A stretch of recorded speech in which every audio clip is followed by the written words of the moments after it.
Daily prayers, दुआ और moral discussion is equal to emotional plus spiritual bound. आज हम अपने स्पोर्ट्स के साथ कौन सा स्मॉल स्टेप लेंगे ताकि बॉन्डिंग दोबारा से स्ट्रॉन्ग हो?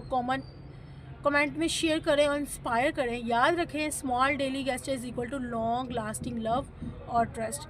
गाइस, अपने यूट्यूब चैनल के अंदर कहते हैं अस्सलाम वालेकुम रहमतुल्लाहि व बरकातुहू। उम्मीद करते हैं सब कैसे होंगे। जी वैसे अल्हम्दुलिल्लाह, जितनी भी वीडियोस होती हैं इन्फॉर्मेटिव होती हैं।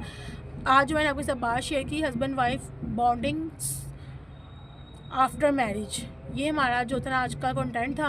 आपको अगर आज के जो मैंने आपके साथ बात शेयर की, अगर आपको ये वीडियो की समझ आई है या कोई लाइन की समझ आई है, उसे लाजमी शेयर कीजिएगा ताकि सदके जारिया बन सके। क्योंकि हमारी लाइफ में काफ़ी ज़्यादा ये कॉमन हो गया हुआ है और ये चीज़ को हाईलाइट किया गया है कि एक दूसरे को ना टाइम देने की वजह से, ये कम्युनिकेशन को जो है ना आपकी वीक होने की वजह से ये रिलेशनशिप बहुत ही ज़्यादा जो है ना वीक होता जा रहा है। तो इसको दोबारा मेंटेन किस तरह से करना है, इसलिए इसको जो है ना ज़्यादा शेयर करें और ज़्यादा से ज़्यादा अमल बिल मारूफ व नही अनिल मुनक्कर, ज़्यादा से ज़्यादा अच्छी बातों को प्रमोट करें और गलत जो है बात है उसको वहीं पे शटअप करें। ओके जी, अल्लाह हाफिज़।